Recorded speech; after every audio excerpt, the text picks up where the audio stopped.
Hello students, आज अपन इस video में डिस्कस करेंगे आपके चैप्टर नंबर 9 जो ray optics and optical instrument है। इसके अंदर ये जो आपका टॉपिक है refraction at a spherical surface, जिसको मैंने आपको बताया था कि कॉन्वेक्स लेंस और कनकेव लेंस के आधार पर अपन इसके 6 पार्ट्स में डिवाइड कर सकते हैं। यानी कि जब ऑब्जेक्ट क्या हो, रेयर मीडियम में हो और इमेज रियल हो, या फिर ऑब्जेक्ट रेयर मीडियम में हो और वर्चुअल इमेज हो, या फिर डेंसर मीडियम रियल इमेज, या फिर आपका डेंसर मीडियम और वर्चुअल इमेज। तो इस तरीके से 4 डेरिवेशन तो आपके कॉन्वेक्स लेंस के और 2 हैं कनकेव लेंस के, डेंसर और रेयर मीडियम के लिए। ओके, तो अपन यहां पर आज इस वीडियो में डिस्कस करेंगे object lies rare medium and real image, वो भी refraction at a spherical surface के लिए। ओके, और इससे पहले अगर आपने हमारी जो साइन कार्टेजन की या फिर ऊपर के जितने भी टॉपिक्स हैं इनसे जुड़ी वीडियो नहीं देखी है तो आप प्लेलिस्ट में जाकर देख सकते हो, जिसका लिंक आपको नीचे डिस्क्रिप्शन बॉक्स में भी मिल जाएगा।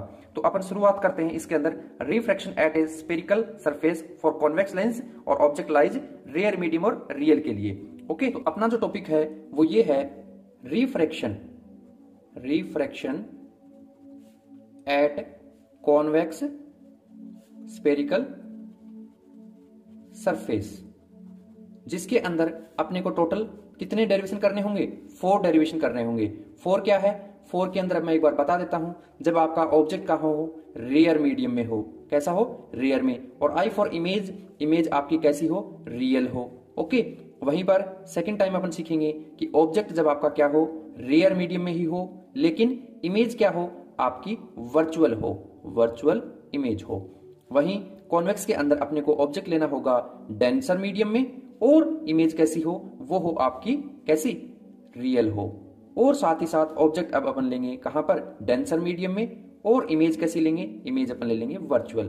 तो इस तरीके से अपने को 4 टॉपिक टोटल इसके अंदर सीखने हैं। तो आज इस वीडियो के अंदर अपन डिस्कस किसका करेंगे? जो इसका जो फर्स्ट पार्ट है इसके बारे में, यानी ऑब्जेक्ट लेंगे रेयर में और इमेज बनाएंगे रियल। तो इसको कुछ इस तरीके से लिख देते हैं टॉपिक अपना कि the object lies in rare medium, यानी कि क्या हो गया कि ऑब्जेक्ट जो है वो आपका लाई करेगा रेयर मीडियम में, एंड इमेज कहां पर है? And the image is formed is real. यानी कि अपन पहला टॉपिक कर रहे हैं, ऑब्जेक्ट तो अपना मान लिया कि रेयर मीडियम में है और इमेज अपनी रियल है। तो ये रहेगा आज का अपना डेरिवेशन। तो इसको करते हैं शुरुआत। तो सबसे पहले अपन क्या करते हैं, इसके अंदर एक डायग्राम ड्रॉ कर लेते हैं। मान लीजिए कि अपन ने ये लिया कोई एक सरफेस, और वो भी किसका? जो अपने को कॉन्वेक्स स्फेरिकल सरफेस लेना था उसका। ओके, तो ये आपका हो गया। अब इसके अंदर ये कौन है? ये है आपकी प्रिंसिपल एक्सिस। ओके, अब मैं क्या कर रहा हूं, सबसे पहले यहां पर साथ में लिखता रहता हूं कि लेट या सपोज, अपन ने क्या लेट कर लिया? ऑब्जेक्ट, यानी कि जो आपका ऑब्जेक्ट है O, यानी मान लीजिए मैंने यहां इस पॉइंट पे O ऑब्जेक्ट लिया। ओके, और ये यहां से जाकर अपने इस सरफेस जो है कॉन्वेक्स लेंस का, इसके ऊपर क्या करेगा? रिफ्रैक्शन करेगा। तो यानी कि यहां लिख देते हैं कि object O placed in rare medium on principal axis. Okay, यानी अपन ने ये ऑब्जेक्ट यहां पर भेज दिया, और यहां जो ये पॉइंट रिफ्लेक्ट होने की कोशिश करेगा, इस पॉइंट को नेम दे दिया अपन ने N। क्या नेम दे दिया? N नेम दे दिया। उसके बाद में आप बता सकते हो कि ये जो है आपका अपार्चर होता है यहां से लेके यहां तक, यानी A, यहां पर मान लीजिए इस पॉइंट को मैंने मान लिया P, और ये पॉइंट हो गया आपका B। यानी यहां पर कह देंगे कि वेयर A, P और B आपका क्या है? ये आपका कॉन्वेक्स रिफ्रैक्टिंग सरफेस है, यानी कॉन्वेक्स रिफ्रैक्टिंग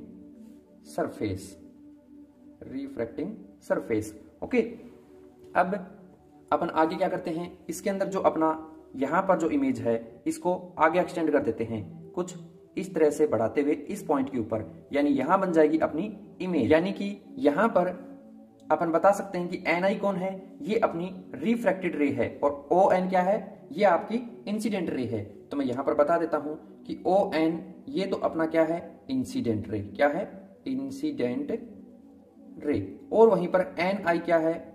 ये आपकी है रिफ्रैक्टेड रे। और अगर आप इसको यहां N को कहां ज्वाइन कर दो? इधर आगे एक्सटेंड करके पॉइंट C पर ज्वाइन कर दो, तो ये आपका हो जाएगा कौन? नॉर्मल। तो यानी कह सकते हो कि NC जो है वो है आपका नॉर्मल। ओके, अब आपको पता है ये आने वाली रे है, यानी कि ओ एन है वो इंसिडेंट रे है, और ये आपका नॉर्मल, तो इनके बीच में बनने वाला एंगल होगा आपका एंगल ऑफ इंसिडेंस। और यहां पर ये आपका नॉर्मल और इधर से ये कौन सी है, रिफ्रैक्टेड रे, तो यहां इनके बीच में बनने वाला एंगल होगा एंगल ऑफ रिफ्रैक्शन। ओके, वहीं पर जहां से ऑब्जेक्ट निकला इसको मान लेते हैं अल्फा एंगल, जो कि बहुत छोटा है, और जहां पर इमेज आपकी बन रही है वहां पर मान लिया बीटा एंगल, और जो सेंटर ऑफ कर्वेचर है यहां पर अपन ने मान लिया गामा एंगल। कौन सा मान लिया, गामा एंगल। ओके, अब हमें यहां पर कहा था कि रेयर मीडियम, यानी कि ऑब्जेक्ट है वो कौन सा है, इधर है, तो इसे मानेंगे रेयर मीडियम। कौन सा, रेयर मीडियम, तो यानी कि इसका रिफ्रैक्टिव इंडेक्स मान लिया मैंने म्यू और 1, ये अपना हो गया।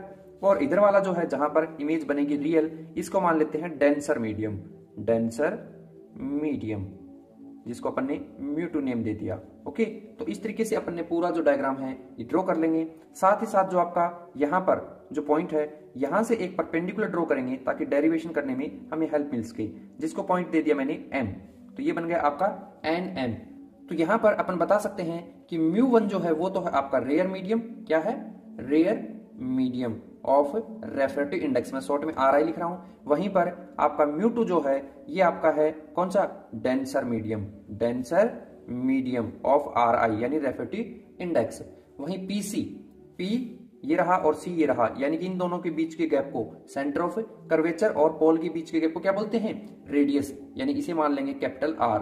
ओके, और वहीं पर अगर अपन कहें O यानी ऑब्जेक्ट और P यानी पोल, OP के बीच के गैप को क्या मानेंगे, इसे अपन मान लेंगे ऑब्जेक्ट है तो इसलिए U, और वहीं पर P से I यानी कि P से इमेज के बीच के गैप को मान लेंगे V, तो PI को मान लेंगे अपन V।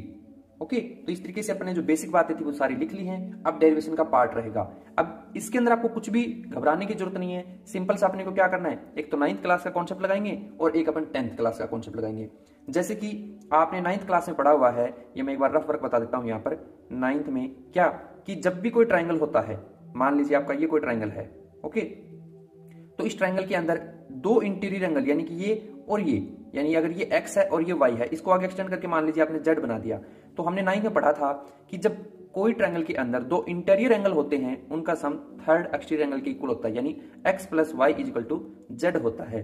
तो एक तो ये कॉन्सेप्ट अपने को काम में लेना है, ओके, और साथ ही साथ अपने को 10th के अंदर जो आपने पढ़ी है ट्रिग्नोमेट्री, क्या पढ़ी है, ट्रिग्नोमेट्री, उसका यूज लेना है। जैसे ही आप इनका यूज लोगे आप देखोगे कि आपका डेरिवेशन बनके तैयार है। तो बढ़ते हैं आगे के कदम।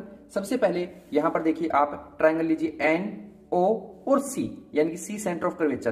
तो एक तो ये ट्राइंगल लेंगे और सेकंड टाइम अपन लेंगे एन आई और सी, यानी एक बार ऑब्जेक्ट को सेंटर ऑफ कर्वेचर और एन के साथ, वहीं सेकंड टाइम इमेज को सेंटर ऑफ कर्वेचर और एन के साथ। तो मैं सबसे पहले यहां पर बता देता हूं कि इन ए ट्राइंगल एन ओ सी कहां पर है, एन ये रहा, ओ ये रहा और सी ये रहा इस पूरे ट्रायंगल के अंदर। तो यहां पर अपन क्या करेंगे, बता सकते हैं कि एंगल आई, ये देखिए आपका एंगल आई है ना, और ये पूरा ट्रायंगल है, इसके ये कौन सा एंगल है, ये एक्सटीरियर है। तो इंटीरियर कौन है, इंटीरियर आप देखोगे तो गामा है और इधर से देखें तो अल्फा है, यानी कि आई इज इक्वल टू क्या आ जाएगा, अल्फा प्लस गामा। तो ये आपका अल्फा और गामा आ गया, इसे दे दीजिए आप इक्वेशन फर्स्ट। फिर सेम ऐसे ही दोबारा इसके साथ लेंगे, यानी कि इन ट्राइंगल एन आई और सी, देखो यहां पर ऑब्जेक्ट के लिए लिया था और यहां पर इमेज के लिए। तो जब इस ट्राइंगल का डिस्कस करेंगे तो यहां पर आप देखिए एन आई और सी, तो इस बार बीटा और आर एंगल अपने अंदर है, गामा बाहर है, यानी गामा इज इक्वल टू क्या आ गया, ये आपका आ गया आर प्लस बीटा, क्या आ गया, आर प्लस बीटा। लेकिन अपने को यहां से आर फाइंड करना है तो इसलिए इसको रीअरेंज कर देंगे, तो आर को बाहर निकालें, बीटा को इधर रिप्लेस कर दें, बीटा को क्या करें, इधर रिप्लेस, तो क्या आएगा, gamma minus beta equal to r आ जाएगा, और इसे दे देंगे इक्वेशन नंबर सेकंड। ओके, ध्यान से समझिए, अपने 9th क्लास का कॉन्सेप्ट लगा लिया है। क्या किया कि एक बार तो एन ओ सी, यानी जो आपका एनसी जो लाइन है जो आप नॉर्मल बता रहे हो, उस लाइन को ऑब्जेक्ट के साथ लिया और एक बार नॉर्मल को अपने इमेज के साथ लिया, और 9th क्लास का जो कॉन्सेप्ट था ट्रायंगल का, उस रूल को फॉलो करवा दिया। अब अल्फा बीटा गामा जो है इसके बारे में बता देते हैं कि लेट हमने अल्फा बीटा एंड गामा, ये जो तीन एंगल्स हैं ये क्या है, बहुत छोटे हैं, इसे बता देंगे is will be, alpha beta gamma will be small angles. कैसे एंगल है, बहुत छोटे एंगल्स हैं, हो गया, ठीक है जी। अब यहां पर अगर ये छोटे हैं तो अपन लेंगे इसके अंदर tan अल्फा, tan बीटा और tan गामा। तो मैं यहां पर लिख लेता हूं इनके लिए क्या, कि सिंस अल्फा जो है ये बहुत छोटा एंगल है, अल्फा क्या है, वेरी स्मॉल एंगल है, यानी कि इसे अपन tan अल्फा ही मान सकते हैं। तो ये ले लिया अपन ने tan अल्फा। अब tan का फॉर्मूला क्या होता है, आप सबको पता है कि P अपॉन में B होता है, यानी परपेंडिकुलर अपॉन में बेस होता है। ये 10th क्लास में पढ़ा हुआ है ट्रिगो के अंदर। तो यानी कि अगर tan अल्फा की बात करें तो ये रहा अल्फा एंगल, और यहां पर इसके अंदर परपेंडिकुलर देखेंगे, यानी इस एंगल के अंदर देख रहे हैं अपन NMO के अंदर, तो यहां अपना 90 डिग्री है। तो इसके मुताबिक परपेंडिकुलर कौन होगा, तो आप कहोगे इसमें NM होगा। कौन होगा, NM परपेंडिकुलर होगा। वहीं बेस कौन है, तो बेस आप लोग कहोगे कि यहां पर OM है। बेस कौन है, OM।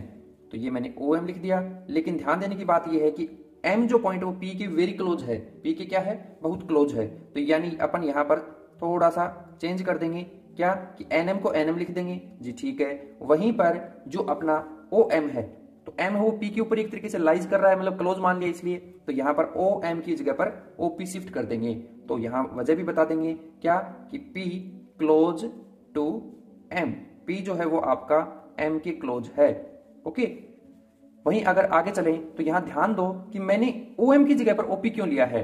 तो आप देखोगे कि O से P जो डिस्टेंस है उसको अपन ने क्या कर रखा है, U ले रखा है, यानी ऑब्जेक्ट डिस्टेंस, और M इसके नजदीक होने से अपन यहां पर U शिफ्ट कर देंगे।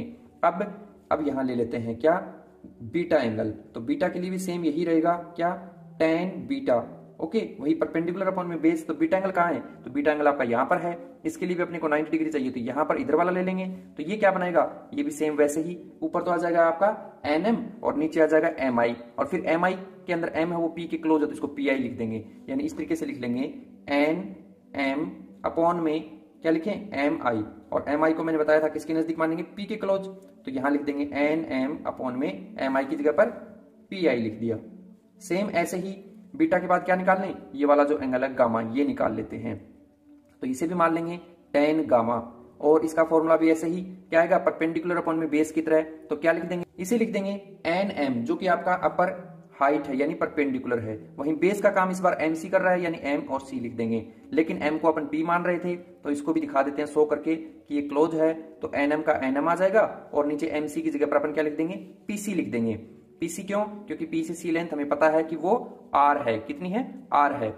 तो इस तरीके से अपन ने अल्फा, बीटा और गामा निकाल लिया। देखिए 9th क्लास से अपन ने क्या निकाला कि जो एक्सटीरियर एंगल होता है वो अंदर वाले दो के इक्वल होता है, वो वाली चीज ली। और 10th क्लास के अकॉर्डिंग अपने ट्रिग्नोमेट्री, बस इतना ही करना था। अब हमारा डेरिवेशन बनके तैयार है। देखिए किस तरीके से, सबसे पहले मैं लिख लूंगा बाय स्नेल्स लॉ। कौन सा लॉ, जो आपका स्नेल्स लॉ है उसके थ्रू। तो ये आपने पढ़ा हुआ है, क्या होता है साइन आई अपॉन में साइन आर, और इजिकल टू में होता है आपका रेफ्रेक्टिव इंडेक्स, यानी कि मीडियम सेकंड का और मीडियम फर्स्ट का। जब आप इसे स्नेल्स लॉ को रीअरेंज करोगे तो ये क्या आ जाएगा, μ1 है वो इधर आ जाएगा, μ2 की तरफ साइन आर चला जाएगा। यानी इसे लिख देंगे μ1 और ये मान लेंगे साइन आई, इजिकल टू में इसे भी ऐसे ही लिख देंगे साइन आर, और ये आपका जो μ2 है ये स्टार्टिंग में लगा देंगे। तो ये अपना फॉर्मूला बन जाएगा स्नेल्स लॉ का रीअरेंज करने पर। लेकिन हमने यहां पर कहा था कि अल्फा, बीटा, गामा सभी क्या हैं, विल बी स्मॉल एंगल्स हैं। तो ऐसे I और R भी स्मॉल एंगल होंगे, यानी कि इसे भी साइन I की जगह पर क्या शिफ्ट कर देंगे, यहां पर भी कह देंगे कि as angle I and angle R very small, ये भी क्या है, स्मॉल हैं। तो इसका मतलब अपन क्या कह सकते हैं कि एंगल I है इसे भी अपन साइन I मान लेंगे, एंड R है इसे भी अपन साइन R मान लेंगे। जैसे ये मानेंगे तो इसके अंदर ये जो साइन आई है यहाँ आई रख, और इस साइन आर की जगह पर भी आर शिफ्ट कर देंगे। यानी ये लिखा जाएगा कुछ इस तरीके से, ये कौन है, μ1, तो इसे लिख दिया μ1। फिर कौन है, साइन आई की जगह पर ओनली आई लिख दिया। फिर है μ2, यानी कि इक्वल टू लगा के μ2 लिख दिया।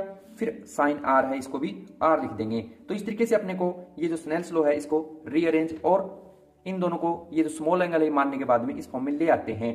अब अपने को क्या करना है, आई जो है इसकी वैल्यू 1 नंबर इक्वेशन यानी कि 9th क्लास का जो कॉन्सेप्ट था वहां से पता लगता है कि अल्फा प्लस गामा है। वहीं पर आर जो है इसकी वैल्यू क्या है, गामा माइनस बीटा है। तो यहां लिख देते हैं फ्रॉम इक्वेशन 1 एंड 2। ओके, तो 1 और 2 इक्वेशन के अकॉर्डिंग देखिए, म्यू का तो लिखा मैंने म्यू, ठीक है जी। आई यानी कि एंगल आई कितना है, 1 नंबर इक्वेशन से आप देख सकते हो अल्फा प्लस गामा, तो यानी यहां लिख देंगे अल्फा प्लस गामा, हो गया जी। इक्वल टू लगा दिया, ये कौन है, μ2, यानी ये लिख दिया μ2। फिर कौन है, आर, आर का मतलब इक्वेशन 2 के अंदर जाइए और गामा माइनस बीटा यहां लिख दीजिए, जो कि अपनी आर की वैल्यू है, हो गया। अब ये हो गया 9th क्लास से। अब 10th क्लास का लेते हैं यूज में, यानी अल्फा की वैल्यू यहां डाल देंगे, गामा है इसकी वैल्यू ये वाली जो है ये डाल देंगे, फिर म्यू2 यहां पर बीटा की वैल्यू और गामा की शिफ्ट कर देंगे। तो इसे कुछ इस तरीके से लिख देंगे, क्या ये आपका है म्यू1, कौन है म्यू1, फिर ये आपका है अल्फा, अल्फा की वैल्यू आपने कितनी बताई है, tan अल्फा के इक्वल था, यानी कि nm अपॉन में ओपी, तो यहां लिख देंगे nm अपॉन में ओपी।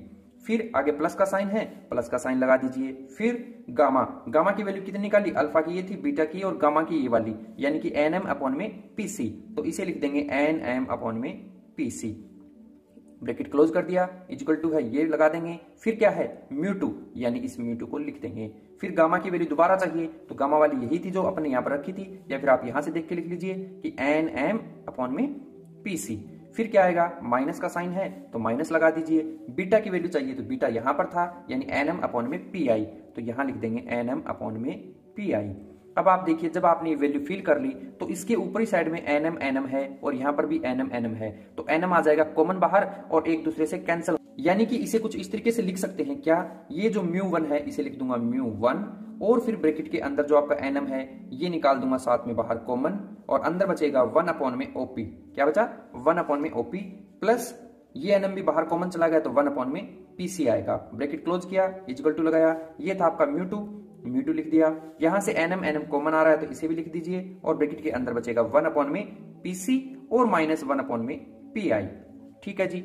अब ये nm इधर इंटू में है, इधर वाला ये भी इंटू में है, दोनों हो गए कैंसिल, क्या हो गए कैंसिल। तो क्या बचेगा, यहां तो बचेगा म्यू1 और इसके अंदर 1 अपॉन में ओपी, 1 अपॉन में ओपी प्लस 1 अपॉन में पीसी, इक्वल टू में इधर से इधर आएगा म्यू2 और 1 अपॉन में पीसी माइनस 1 अपॉन में पीआई। अब क्या करेंगे, अब अपन डेरिवेशन के पास आ चुके हैं, यानी कि ओपी पीसी पीसी और पीआई की वैल्यू डाल देंगे। तो लिखेंगे putting values with new sign cartesians, ठीक है, यानी कि ओपी कौन है, तो आप देखोगे इस डायग्राम के अंदर तो आपका ओपी कौन था, ओ यहां है और पी यहां पर, यानी कि ये जो था ये आपका है ये वाला, यानी कि ऑब्जेक्ट डिस्टेंस। तो आप कार्टेशियन साइन के अकॉर्डिंग जब इसे यूज में लोगे तो ओपी की जगह पर क्या डाल दोगे, तो आप डाल दोगे ओपी यानी कि यू। लेकिन मैंने आपको देखो जब साइन कार्टेशियन की वीडियो बताई थी वहां बताया था कि हमेशा ऑब्जेक्ट को आप नेगेटिव लोगे, ठीक है, साइन कार्टेशियन के अकॉर्डिंग। और उसके बाद में अगर बात करें अगला है पीसीसी, यानी कि ये आपका रेडियस ऑफ कर्वेचर है, तो इसे भी आप आर ले लोगे, है ना, वो भी कैसा पॉजिटिव ले लोगे। और उसके बाद में अपने को क्या लेना है, एक लेना है पीआई यानी कि इमेज डिस्टेंस, जिसे आप वी ले लोगे वो भी पॉजिटिव। तो देखिए ये मैंने आपको पहले बताया था, लेकिन फिर भी हल्का सा बताता हूँ साइन कार्टेशियन कैसे चूज करते हैं। इसके लिए आप अपना ग्राफ का कॉन्सेप्ट मान सकते हैं कि जो चीजें इधर आती हैं एक्स एक्सिस पे वो ली जाती है नेगेटिव और इधर आने वाली ली जाती हैं पॉजिटिव, है ना। ऐसा होता था ना कि यहाँ पर एक्स और यहाँ पर एक्स डैश, तो जब आप ऐसा लेते थे तो आप देख सकते हो कि अपना अगर ये ओरिजिन पॉइंट माने तो इसके इधर आने वाली सभी वैल्यूज कैसी होंगी, नेगेटिव होंगी, इधर आने वाली वैल्यू पॉजिटिव होंगी। तो आप देखिए सी इधर है यानी कि रेडियस ऑफ कर्वेचर कैसा होगा, पॉजिटिव। पी से आई है वो भी इधर है, यानी ग्राफिकल मेथड को यूज कर रहे हैं एक तरीके से, और ऑब्जेक्ट डिस्टेंस को नेगेटिव ले रहे हैं। तो यहां से अपन ने साइन कार्टेशियन ले लिया। अब जो अपन ने ये वैल्यू ली है इसके अंदर फिल कर देंगे, यानी क्या आ जाएगा, ये आएगा आपका म्यू का म्यू आ गया, फिर 1 लिखा, अपॉन में कौन है ओपी की जगह आ गया माइनस का यू, फिर प्लस लगाया 1 अपॉन में पीसी की वैल्यू कौन है, पी से सी की वैल्यू आर है, इसे शिफ्ट कर देंगे, इक्वल टू में आपका म्यू2 है इसे लगा देंगे, और फिर 1 अपॉन में पीसी यानी 1 अपॉन में पीसी की वैल्यू आर है उसे रख देंगे, फिर माइनस 1 अपॉन में पीआई की वैल्यू क्या है, वो आपकी वी है। ओके, तो अब देखिए अगर म्यू1 और म्यू2 को अंदर मल्टीप्लाई, ये आपका कुछ इस तरीके से लिखा जाएगा कि म्यू1 अपॉन में माइनस का यू प्लस म्यू1 अपॉन में आर, इक्वल टू में यहां से इसको अंदर लेके गए तो म्यू2 अपॉन में आर माइनस म्यू2 अपॉन में जो वी है ये आ जाएगा। अब क्या करते हैं, u और v वाली वैल्यू को एक तरफ रख लेते हैं और r वाली वैल्यू को एक तरफ, यानी यहां पर जो आपका v है ये इधर नेगेटिव है, इधर आ जाए तो पॉजिटिव हो जाएगा। वहीं ये जो म्यू1 और r है ये इधर पॉजिटिव है, इधर आए तो नेगेटिव हो जाएगा। यानी इसे कुछ इस तरीके से अरेंज कर सकते हैं। सबसे पहले इस v वाली वैल्यू को लिखा म्यू2 अपॉन में v, क्योंकि इधर नेगेटिव था। उसके बाद में इस u वाली वैल्यू को रख लीजिए, यानी कि माइनस का u है तो इसे यहां लगा दीजिए, यानी यहां लगाने से बन जाएगा माइनस का म्यू1 अपॉन में u, इक्वल टू में ये जो आपका r है म्यू2 के साथ इसे एज इट इज लिख दीजिए म्यू2 अपॉन में r, और ये वाला जो r है म्यू1 के साथ इसे इधर लाएंगे तो माइनस का आ जाएगा। और या तो आप इसे इतना छोड़ दो या थोड़ा और सिंपल कर दो, क्या कि इसे एज इट इज लिखा μ2 अपॉन में v माइनस μ1 अपॉन में u, और इक्वल टू में इसमें से क्या कर सकते हैं, r का एलसीएम ले सकते हैं। तो r कॉमन या फिर r का एलसीएम मान लीजिए, तो μ2 माइनस μ1 ये आपका आ जाएगा डेरिवेशन। किसके लिए, जब आपने रेयर मीडियम में ऑब्जेक्ट लिया और रियल इमेज बनाई। यहाँ एक केस भी बना सकते हो, केस फर्स्ट, क्या आप बोल दो कि इफ फर्स्ट मीडियम, यानी कि फर्स्ट मीडियम जो कि आपका ऑब्जेक्ट मीडियम था इज कैसा है, वो आपका एयर है, देन आप कह सकते हो कि μ1 की वैल्यू 1 ले लेंगे और μ2 जो है उसको आप म्यू ले लोगे। तब इस फॉर्मूले को मॉडिफाई करोगे तो ये कुछ इस तरीके से बनेगा, ये जो μ2 है यहाँ म्यू डाल देंगे और μ1 की जगह पर 1 डाल देंगे, तो ये आ जाएगा म्यू अपॉन में v माइनस का μ1 की जगह पर 1 डाल दिया अपॉन में u। ऐसे ही यहाँ पर μ2 और μ1 की जगह पर ये आ गया म्यू माइनस 1 अपॉन में r।